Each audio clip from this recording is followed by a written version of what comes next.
मंदिर है देखिए,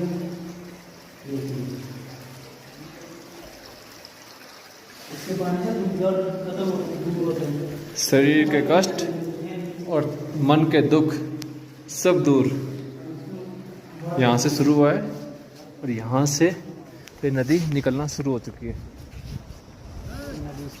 यहाँ पे ग्लेशियर जमा हुआ है, बर्फ हल्का हल्का। नदी स्टार्ट यहाँ से, ये देखिए।